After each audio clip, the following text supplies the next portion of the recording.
ಪತ್ರಿಕಾ ರಂಗದಲ್ಲಿ 42 ವರ್ಷಗಳ ಸುದೀರ್ಘ ಸೇವೆ ಸಲ್ಲಿಸಿದ ಬೀದರ್ನ ಉತ್ತರ ಕರ್ನಾಟಕ ಕನ್ನಡ ದಿನ ಪತ್ರಿಕೆ ಡಿಜಿಟಲ್ ಮಾಧ್ಯಮಕ್ಕೆ ಪಾದಾರ್ಪಣೆ ಮಾಡಿದ್ದು ಆದಿಶ್ವಲ್ಲಿ ಅವರ ಸಾರಥ್ಯದಲ್ಲಿ ಶಿವಶರಣಪ್ಪ ವಾಲಿ ಅವರ ಮಾರ್ಗದರ್ಶನದಲ್ಲಿ ನಡೆಯುತ್ತಿರುವ ಉತ್ತರ ಕರ್ನಾಟಕ ಸುದ್ದಿವಾಹಿನಿ ಉದ್ಘಾಟನಾ ಸಮಾರಂಭ ಬಹಳ ಅದ್ಧೂರಿತವಾಗಿ ಉತ್ತರ ಕರ್ನಾಟಕ ದಿನ ಪತ್ರಿಕೆ ಪ್ರಧಾನ ಸಂಪಾದಕರಾದ ಶಿವಶರಣಪ್ಪ ವಾಲಿ ಅವರ ಹುಟ್ಟುಹಬ್ಬದ ದಿವಸವೇ ಶಿವಶರಣಪ್ಪ ವಾಲಿ ಅವರು ಉದ್ಘಾಟನೆ ಮಾಡಿದರು. ಇದೇ ವೇಳೆ ಉತ್ತರ ಕರ್ನಾಟಕ ದಿನಪತ್ರಿಕೆಗಾಗಿ ಸೇವೆ ಸಲ್ಲಿಸಿದ ಶಿವಶರಣಪ್ಪ ವಾಲಿ ಅವರ ಒಳ್ಳೆಯ ಉದ್ದೇಶದೊಂದಿಗೆ 10 ಜನರಿಗೆ ಉದ್ಯೋಗ ನೀಡುವುದರ ಜೊತೆಗೆ ಸಮಾಜದ ಆಗುಹೋಗುಗಳನ್ನು ಡಿಜಿಟಲ್ ಮಾಧ್ಯಮ ಮೂಲಕ ಮನೆ ಮನೆಗೆ ಮುಟ್ಟಿಸಲು ಹೊಸ ಯೋಜನೆ ಹೊಂದಿರುವ ಆದಿಶ್ ವಾಲಿ ಅವರ ಪ್ರೋಮೋ ಲಾಂಚ್ ಮಾಡಲಾಯಿತು. ಉತ್ತರ ಕರ್ನಾಟಕ ಡಿಜಿಟಲ್ ಮಾಧ್ಯಮದ ಎಲ್ಲಾ ಸಿಬ್ಬಂದಿ ವರ್ಗದವರು ಶಿವಶರಣಪ್ಪ ವಾಲಿ ಹಾಗೂ ಆದಿಶ್ ವಾಲಿ ಅವರ ಪ್ರಯತ್ನಕ್ಕೆ ಅಭಿನಂದನೆ ಸಲ್ಲಿಸಿದರು. ಈ ಕುರಿತಾಗಿ ಉತ್ತರ ಕರ್ನಾಟಕ ಕನ್ನಡ ದಿನ ಪತ್ರಿಕೆಯ ಪ್ರಧಾನ ಸಂಪಾದಕರಾದ ಶಿವಶರಣಪ್ಪ ವಾಲಿ ಹಾಗೂ ಆದಿಶ್ ವಾಲಿ ಅವರು ಮಾತನಾಡಿದರು. ಈ ಸಂದರ್ಭದಲ್ಲಿ ಮಲ್ಲಿಕಾರ್ಜುನ್, ಹನುಮಂತ್, ಸಂತೋಷ್ ಸ್ವಾಮಿ ಸೇರಿದಂತೆ ವಿಡಿಯೋ ಎಡಿಟರ್ಸ್, ನಿರೂಪಕಿಯರು, ವಾರ್ತಾವಾಚಕಿಯರು ಇದ್ದರು. ಈಗ ಡಾಕ್ಟರ್ ಇಂಜಿನಿಯರ್ ಆಗಿರುವ ಅವರ ಮಕ್ಕಳಿಗೆ ಹೇಳ್ತಾರೆ, ಪತ್ರಿಕೆಯ ಕೆಲಸ ಸಮಾಜ ಸೇವೆಯ ಕೆಲಸ, ಇದು ಎಂದಿಗೂ ನಿಲ್ಲಬಾರದು. ಸಮಯ ಬಂದಾಗ ನಿಮ್ಮ ಸಂಪಾದನೆಯ ಒಂದಷ್ಟು ಭಾಗವನ್ನಾದರೂ ಇದಕ್ಕಾಗಿ ತೆಗೆದಿಟ್ಟು ಇದನ್ನು ನಡೆಸಬೇಕು ಎಂದು ಹೇಳುತ್ತಾರೆ. ಇದು ಪತ್ರಿಕಾ ರಂಗದ ಮೇಲೆ ಅವರಿಗಿರುವ ನಿಷ್ಠೆ, ಬದ್ಧತೆಗೆ ಹೃದಯ ಸ್ಪರ್ಶಿ ಉದಾಹರಣೆಯಾಗಿದೆ.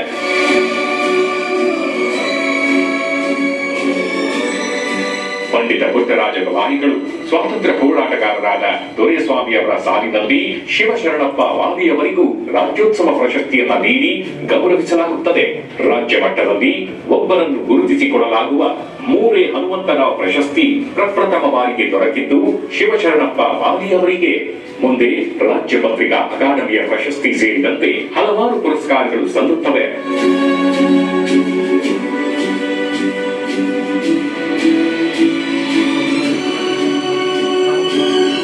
ಪತ್ರಿಕೆ ಎಂದರೆ ಬರೀ ಸುದ್ದಿಯನ್ನ ಪ್ರಕಟಿಸುವುದಲ್ಲ, ಜನಸಾಮಾನ್ಯರಿಗೆ ಸುದ್ದಿಯ ಜೊತೆಯಲ್ಲಿ ಪತ್ರಿಕೆ ಎಂದರೇನು, ಪತ್ರಿಕಾ ಧರ್ಮ ಎಂದರೇನು, ರಾಷ್ಟ್ರ ಎಂದರೇನು, ರಾಜ್ಯ ಎಂದರೇನು ಎಂಬ ಜಾಗೃತಿ ಮೂಡಿಸುವ ಸಲುವಾಗಿ ಬೀದರ್ನಲ್ಲಿ ಕನ್ನಡ ಪತ್ರಿಕೆ ಇಲ್ಲದಿದ್ದಾಗ ಕನ್ನಡ ಪತ್ರಿಕೆಯನ್ನ ತಂದಿದ್ದೇನೆ ಎನ್ನುತ್ತಾರೆ ಶಿವಶರಣಪ್ಪ ವಾಲಿ ಅವರು.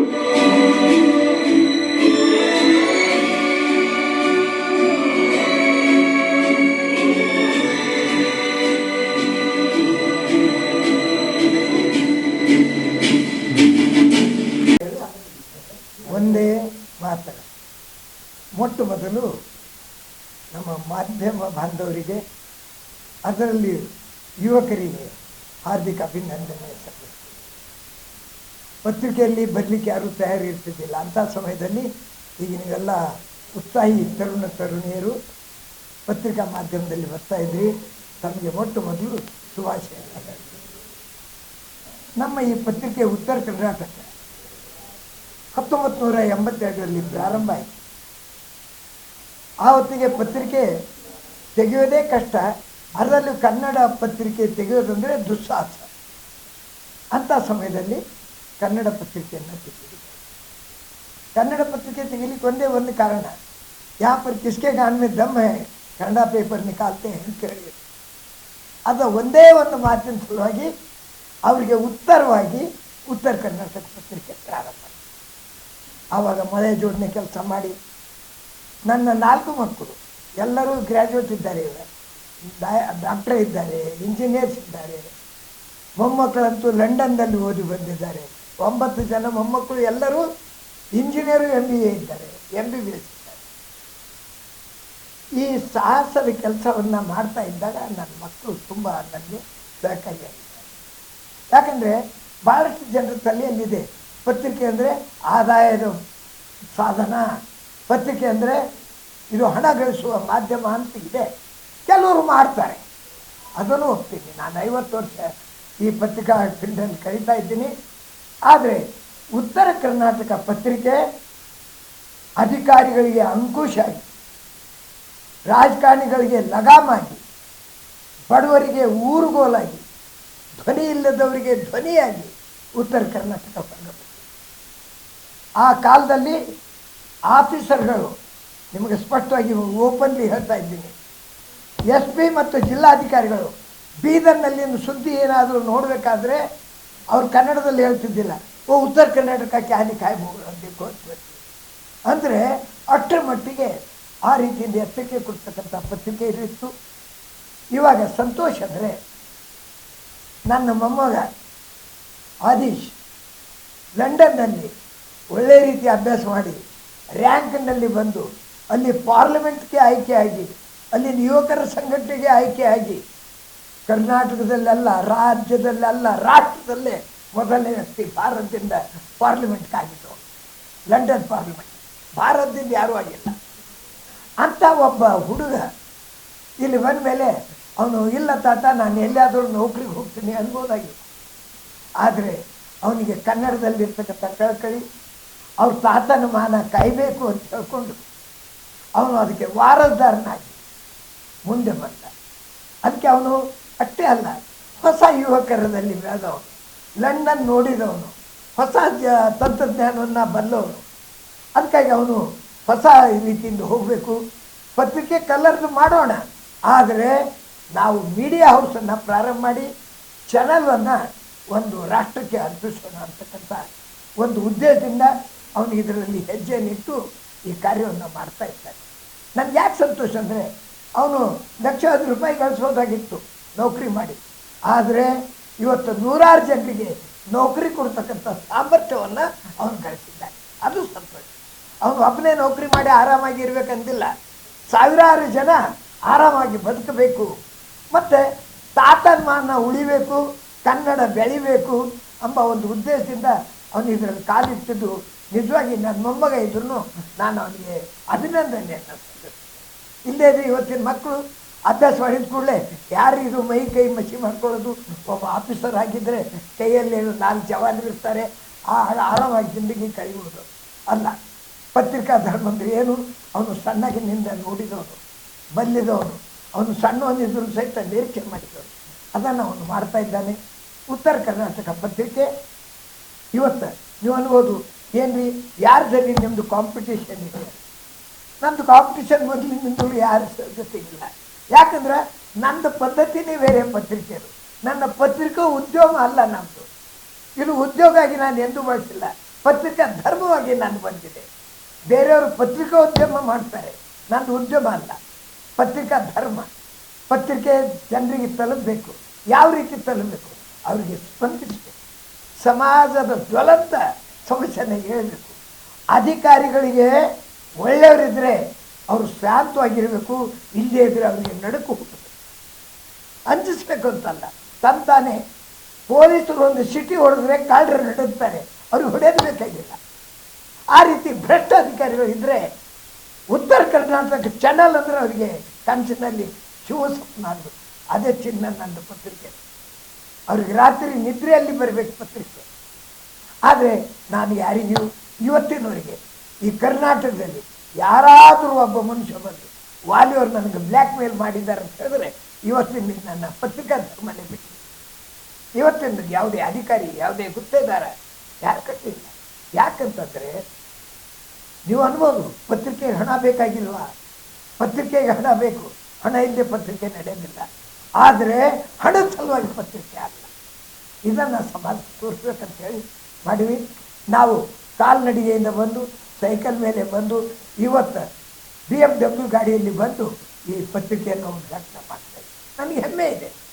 ಯಾಕಂದರೆ ಈ ರೀತಿ ಪತ್ರಕರ್ತರು ಬೆಳೀಲಿಕ್ಕೆ ಸಾಧ್ಯ, ಪತ್ರಿಕೆ ಬೆಳೀಲಿಕ್ಕೆ ಸಾಧ್ಯ. ಬ್ಲ್ಯಾಕ್ ಮೇಲ್ ಮಾಡಲಾರ್ದೇನೆ ಪತ್ರಿಕೆ ಒಳ್ಳೆ ರೀತಿಯಲ್ಲಿ ಬೆಳೀತದೆ, ಜನರು ಸ್ಪಂದಿಸ್ತಾರೆ. ಅದಕ್ಕೆ ಉತ್ತರ ಕರ್ನಾಟಕ ಉದಾಹರಣೆ ಆಗಿದೆ. ಯಾರೇ ಬಾಯಿಂದ ಹೋಗಿ ಕೇಳಿ, ಉತ್ತರ ಕರ್ನಾಟಕ ನಿಮ್ಮ ಅಂಗಡಿಗೆ ಬಂದು ಎಲ್ಲಾದರೂ ಒಂದು ನ್ಯೂಸ್ ಇದಕ್ಕೆ ಹಣ ಕೇಳಿದ್ರ, ಒಬ್ಬ ಅಧಿಕಾರಿಗೆ ಕೇಳಿ, ಒಬ್ಬ ಪ್ಯೂನಿಗೆ ಕೇಳಿ, DC ಕೇಳಿ, SP ಕೇಳ್ರಿ, ಅವರು ಹೇಳ್ಬೋದು. ಹಾಂ, ಒಂದು ಮಾತು ಈ ಮಾತಿಗೆ ನಾನು ಒಂದು ಉಲ್ಲೇಖ ಮಾಡ್ತೀನಿ. ಒಬ್ಬ ಜಿಲ್ಲಾಧಿಕಾರಿ ಮಾತ್ರ ಅಂದಿದ್ದ, ಅವನೇ ರೆಡ್ಡಿ ಹೋದ ಜಿಲ್ಲಾಧಿಕಾರಿ. ಆ ಮಾತನ್ನ ನಾನು ಹೇಳ್ತೀನಿ. ಯಾಕಂತಂದರೆ ಅವನು ಒಬ್ಬ IS ಆಫೀಸರ್ ಹತ್ತಿರ ಹೇಳಿದ್ದ, ವಾಲಿ ಮುಜೆ ಬ್ಲ್ಯಾಕ್ ಮೇಲ್ ಕರ್ರೆ. ಅವ್ರು ಸಹಜವಾಗಿ ನನಗೆ ಹೇಳಿದ್ರು. ಹೇಳಿದ ಕೂಡಲೇ ನಾನು ಅವನಿಗೆ 2 ಪೇಜ್ ಪತ್ರ ಬರೆದೆ. ನಿನ್ಗೆ ಅಭಿಮಾನ ಇದ್ದರೆ, ನಿನ್ನ ಸ್ಥಾನದ ಗೌರವ ಇದ್ದರೆ ಅದಕ್ಕೆ ಉತ್ತರ ಕೊಡೋದು. ಇವತ್ತಿನವರಿಗೆ ಕೊಟ್ಟಿಲ್ಲ. ಆ ಮಾತು ನಾನು ಸರ್ದಾರ್ ಪಟೇಲ್ ಜಯಂತಿ ದಿವಸ ಇವತ್ತು ಹುಚ್ಚ ಅಲ್ಲ. ಅಂದರೆ ಈ ರೀತಿ ಧೈರ್ಯ ಬರೀ ಸಾಮರ್ಥ್ಯದಿಂದ ಅಲ್ಲ, ಹಣದಿಂದ ಬರೋದಿಲ್ಲ, ನೈತಿಕತೆ ಅದನ್ನು ನಾವು ಕಾಪಾಡಬೇಕು. ಅಧಿಕಾರಿಗಳು ಯಾರು ನಂದು ವೈರಿಗಳಲ್ಲ, ನನ್ನ ಗೆಳೆಯರು ಅಲ್ಲ. ಅವರು ಅಧಿಕಾರಿಗಳು, ನಾನು ಒಬ್ಬ ನಾಗರಿಕ, ನಾನು ಒಬ್ಬ ಪತ್ರಕರ್ತ, ನಾನು ಸಮಾಜದ ಕಾವಲು ನಾಯಿ, ಸಮಾಜಕ್ಕೆ ಕಾಯ್ತಕ್ಕಂಥ ಕಾವಲು ನಾಯಿ. ಕಳ್ಳ ಬಂದರೆ ಭೌ ಭೌ ಅನ್ನಲೇಬೇಕು ನಾನು. ಅದಕ್ಕೆ ಸಮಾಜದಲ್ಲಿ ಯಾರಾದರೂ ಕಳ್ಳರು, ಭ್ರಷ್ಟರು, ಅಧಿಕಾರಿ ಆಗಲಿ ರಾಜಕಾರಣಿಗಳು ಬಂದರೆ ನಾನು ಭೌ ಭೌ ಅನ್ನೋದು ಮಾತ್ರ ಸಾಯುವವರಿಗೆ ಬಿಡೋದಿಲ್ಲ. ಆ ಕಾರ್ಯವನ್ನು ಮಾಡ್ತೀನಿ. ನಿಮ್ಮ ಸಹಕಾರ ಬೇಕು. ಧನ್ಯವಾದ. ಒಂದೇ ಮಾತರಂ. ಒಂದೇ ಮಾತರಂ. ಎಲ್ಲರಿಗೂ ನಮಸ್ಕಾರ. ಇವತ್ತಿನ ದಿನ ನಮ್ಮ ಅಜ್ಜವರಾದ ಶ್ರೀ ಕೃಷ್ಣಪ್ಪ ವಾಲಿಯವರ 93ನೇ ಜನ್ಮದಿನದ ನಿಮಿತ್ತ ನಾವು ಇವತ್ತು ಉತ್ತರ ಕರ್ನಾಟಕ ನ್ಯೂಸ್ ಚಾನೆಲ್ ಅನ್ನು ಪ್ರಾರಂಭ ಮಾಡ್ತಾಯಿದ್ದೀವಿ. ಇದಕ್ಕೇನೆಂದರೆ 1982ರಲ್ಲಿ ಅವರು ಉತ್ತರ ಕರ್ನಾಟಕ ಕನ್ನಡ ದಿನಪತ್ರಿಕೆ ನಮ್ಮ ಬೀದರ್ ಜಿಲ್ಲೆಯಲ್ಲಿ ಪ್ರಪ್ರಥಮವಾಗಿ ಪ್ರಾರಂಭಿಸಿದರು. ಅದರ ಜೊತೆ ಮುಂದುವರಿಸುತ್ತಾ ಇಡೀ ದೇಶದಲ್ಲಿ, ರಾಜ್ಯದಲ್ಲಿ ಹಾಗೂ ಜಿಲ್ಲೆಯಲ್ಲಿ ಎಲ್ಲರಿಗೂ ಗೊತ್ತಿದೆ ಅವರು ಸುದ್ದಿ ಹೇಗೆ ಬರ್ತಿದ್ದಾರೆ, ಹೇಗೆ ಪತ್ರಿಕಾ ರಂಗದಲ್ಲಿ ಏನೇನು ಕೆಲಸ ಮಾಡಿದ್ದಾರೆ ಎಲ್ಲರಿಗೂ ಗೊತ್ತಿದೆ. ಮುಂದೆ ವಹಿಸುತ್ತಾ ಅದು 1996ರಲ್ಲಿ ಅದ್ರ ಜೊತೆ ಬೆಂಗಳೂರು ಎಡಿಷನ್ನು ಪ್ರಾರಂಭ ಮಾಡಿತು. ಅದರಲ್ಲಿ ನಮ್ಮ ಮುಖ್ಯ ಪಾತ್ರ ವಹಿಸಿದರು ನಮ್ಮ ದೊಡ್ಡಪರಾದ ಶ್ರೀ ಅರವಿಂದ್ ವಾಲಿಯವರು, ಶ್ರೀ ಮಲ್ಲಿಕಾರ್ಜುನ್ ವಾಲಿಯವರು, ಮತ್ತು ನಮ್ಮ ದೊಡ್ಡಪರಾದ ದೀಪಕ್ ವಾಲಿಯವರು, ಮತ್ತು ನಮ್ಮ ತಂದೆಯವರಾದ ರಜನೀಶ್ ವಾಲಿಯವರು. ಅವರು 4 ನಮ್ಮ ಅಜ್ಜವರಾದ ಮಕ್ಕಳು 4 ಜನ ಕೂಡಿ ಶ್ರಮಪಟ್ಟು 43 ವರ್ಷಗಳಿಂದ ನಡೀತಾ ಇದೆ ಈ ಕನ್ನಡ ದಿನಪತ್ರಿಕೆ. ನಾವು ಈಗ ಈ ಸಮಯ ಬದಲಾದಂತೆ ನಾವು ಈ ಹೊಸದಾಗಿ ಉತ್ತರ ಕರ್ನಾಟಕ ನ್ಯೂಸ್ ಚಾನೆಲ್ ಕನ್ನಡ ದಿನಪತ್ರಿಕೆ ಜೊತೆನೇ ಈ ನ್ಯೂಸ್ ಚಾನಲ್ವನ್ನು ಪ್ರಾರಂಭ ಮಾಡಬೇಕಂತ ಉದ್ದೇಶದಿಂದ ಈಗ ಬರ್ತಾ ಇದ್ದೀವಿ. ಇದು ಕನ್ನಡಿಗರ ಉಸಿರು ಆಗಬೇಕು, ಕನ್ನಡದ ಉಸಿರು ಆಗಬೇಕಂತ ಹೇಳೋಕ್ಕೆ ಬಯಸುತ್ತೇನೆ. ಇದಕ್ಕೇನೆಂದರೆ ನಾವು ನಮ್ಮ ಅಜ್ಜವರ ಜನ್ಮದಿನ ಪ್ರತಿ ವರ್ಷ ನಾವು ಹೊಸವನ್ನು ಇನಿಷಿಯೇಟಿವ್ ಮಾಡ್ತೀವಿ. ನಮ್ಮ ವಾಲಿ ಗ್ರೂಪ್ ವತಿಯಿಂದ ನಾವು 89th ಬರ್ಡೇ ಇದ್ದಾಗ ನಾವು ಕೋವಿಡ್ ಸಂದರ್ಭದಲ್ಲಿ ನಮ್ಮ ವಾಲಿಶ್ರೀ ಆಸ್ಪತ್ರೆಯಿಂದ ನಾವು ಪ್ರಪ್ರಥಮವಾಗಿ ಜಿಲ್ಲೆಯಲ್ಲಿ ಕೋವಿಡ್ ಚಿಕಿತ್ಸೆಯನ್ನು ನಾವು ಎಲ್ಲ ಜನರಿಗೆ ಕೊಟ್ಟಿದ್ದೀವಿ. ಮತ್ತು 90th ಬರ್ಡೇ ಇದ್ದಾಗ ನಾವು ಬೀದರ್ ಜಿಲ್ಲೆಗೆ ಕ್ಯಾಥ್ಲಬ್ವನ್ನು ಪ್ರಾರಂಭ ಮಾಡಿದ್ವಿ ನಮ್ಮ ವಾಲಿಶ್ರೀ ಆಸ್ಪತ್ರೆ ವತಿಯಿಂದ. ಮತ್ತು 91st ಬರ್ಡೇಯಲ್ಲಿ ನಾನು ಆವಾಗ UK ಆವಾಗ ನಮ್ಮ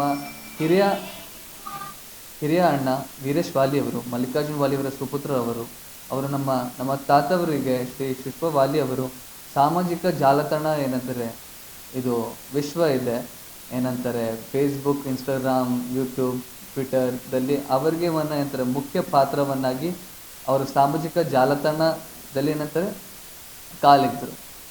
ಸೊ ಅದರ ಜೊತೆ ಈಗ ಸುಮಾರು 1 ವರ್ಷದಿಂದ ನಾನು ಈ ಕನ್ನಡ ದಿನಪತ್ರಿಕೆ ಮುಂದುವರಿಸ್ಕೋಬೇಕಂತ ಈಗ ನ್ಯೂಸ್ ಚಾನಲ್ ಮುಖಾಂತರ ನಾವು ಪ್ರಾರಂಭ ಮಾಡ್ಕೋತಾ ಬರ್ತಾ ಇದ್ದೀವಿ. ಎಲ್ಲರಿಗೂ ಧನ್ಯವಾದಗಳು. ನಿಮ್ಮದು ಹೀಗೆ ನಿಮ್ಮದು ಸಹಕಾರ ನಮ್ಮ ಜೊತೆ ಇರಲಿ. ಧನ್ಯವಾದಗಳು. ಒಂದೇ ಮಾತು.